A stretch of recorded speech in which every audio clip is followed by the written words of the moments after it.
What if in your goal setting, your lead measures lead you nowhere? What do you do? Let's talk about that.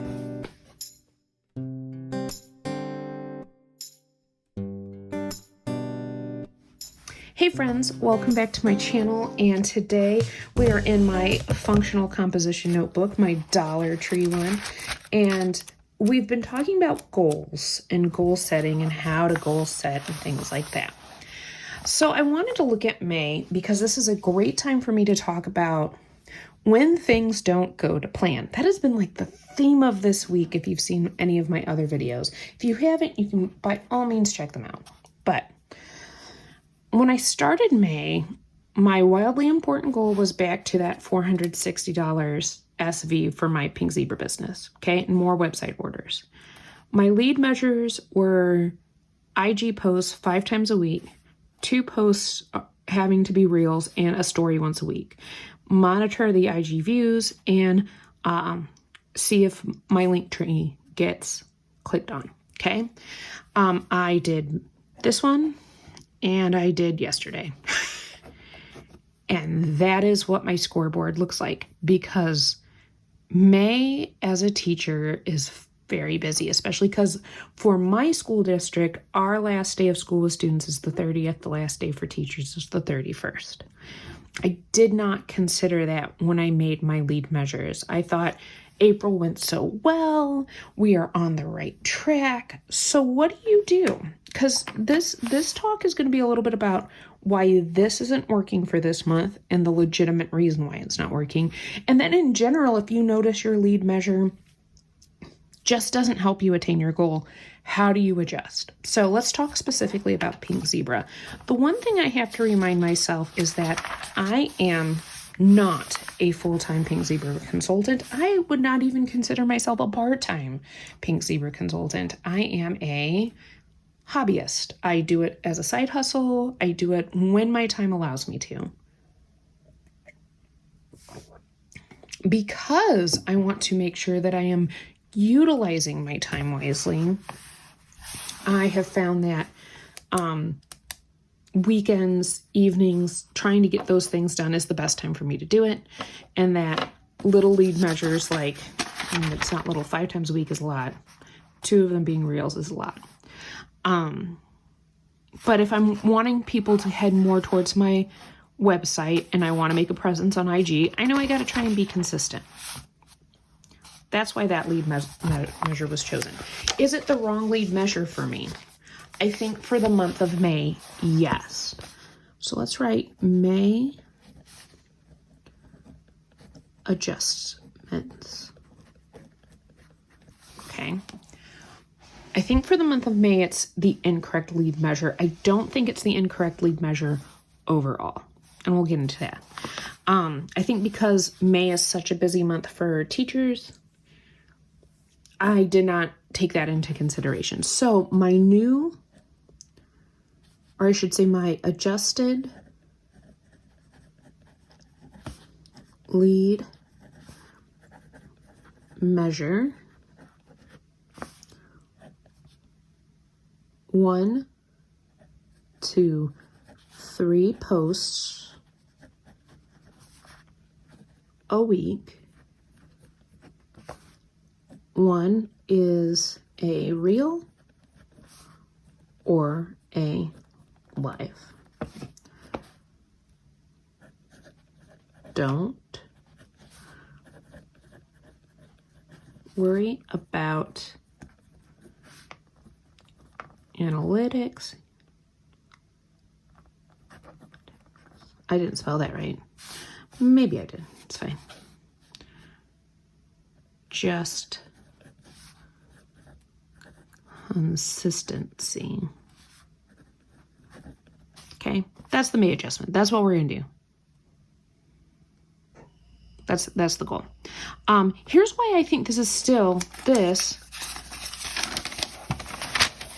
the correct lead measure for me and my business. The more you post, especially with a business like Pink Zebra, the more people get eyes on it.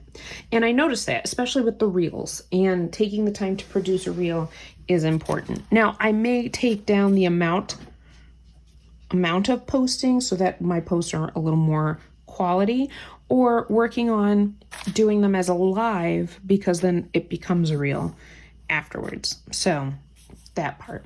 So I still think to promote consistency, to build my business and build my footprint on Instagram with Pink Zebra, focusing on how many times a week I'm posting is still the correct lead measure. I want to go into, words are hard today, so I apologize, but I'm not going to edit it. I'm going to let you, this is what real talk is about, right? I don't think enough time has passed since I started this particular goal to know if it really has been effective or not. But let me talk about a goal that I've had that has been effective, and I know that based on how long I've been doing it. And that's where the catch-all comes into play. Let me find where I'm housing everything.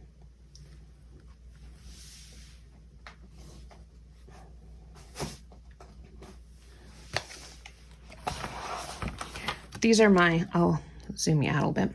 These are my 2 catch-all planners. And by 2, I mean, this is always like the currently working on planner. And this is the, when I'm done with that month, it slides into this guy for housing, including my wellness planner.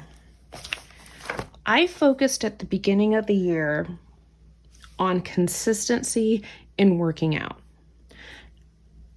Did I look at what I was tracking? Yes, but I was also deciding if I was staying with Noom or doing something else. So I decided my lead measure for my health and wellness was going to be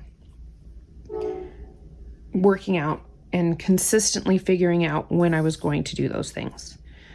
So Tonal had a 4-week challenge right at the beginning of the year, and that set me up for success. I will not lie about that. I'm so glad I did it because it helped me stay consistent to where I am now on a 22-week streak. Tomorrow will be 24. But not 24, 23. But I'm on a 22-week streak on Tonal of at least working out once throughout the week. And many times I'm working out much more than that. Usually it's at least 3 times a week. So here's how I know this worked. Did I see all of the results that first month? Nope, I did not. And that's important to know. I did track energy levels. I did track steps and calories, all of those things. That was January. Let's find February. February, I started tracking things like, the next program I did, which was the 30-minute muscle program, and what things I did afterwards. This was my first advanced program. Because I did that beginner 4-week program, I felt I could do a 2-week intermediate program. So that was pretty good. This was a week where it was just okay to rest, but I didn't worry about that. This is how I maintained my streak, because I was like, do some mobility. Mobility is just as good for you as all other workouts. So I made it through the 2 weeks of 30-minute muscle. I knew that my body was not ready for this advanced workout. It was not going to happen. So I said, adjust. Sometimes that's what you got to do. So what I'm saying is after that, we are now in March. In 3 months, I started seeing the results in my weight, in my body, in my energy, in my feelings. And I'm so happy I did it. I would say no matter what goal you have, no matter what lead measure you choose, you want to give yourself at least 3 months to see if it is really working for you. Here we go. Now we're in April. And this is where I started working on the summer body burn and different mobility things, wrist mobility. I think I definitely did things here, but I just didn't write it down, which is why my Tonal app is great, because it keeps track of it there. More summer body burn. This is where I started changing over to doing macros, and all of a sudden I'm noticing that the weight is coming off. while that was not as important to me as what I was feeling in my body and feeling healthier and stronger, that was a nice little like added bonus. So again, then I started doing low impact HIIT, and now I'm on another 4-week fast track to keep me motivated. I picked the lead measure of working out over some of the other health metrics I might look at. Do I still track food? Yes, I do. Do I track it religiously? No, I do not. But have I noticed a big change in what I choose to eat? Yes, because sometimes lead measures lead you into other aspects of your goal. So that's what I kind of wanted to talk about today, because the month of May has been interesting. Will I have another goal planning video this month? I don't know. I'm going to be honest with you, because I know that I have a lot coming up. I have concerts. I have, classroom close-ups and things like that. But I did want to meet up with you at least one more time in May to be like, this is life. This is real life right here, and it's okay. It doesn't make your goal less valid. It doesn't mean you're not going to hit it, but it is important to revisit, adjust, and move on. Don't just sit there. All right, friends, I hope you enjoyed this video. I hope it meant something to you as much as it meant to me. I'll catch you all in the next one.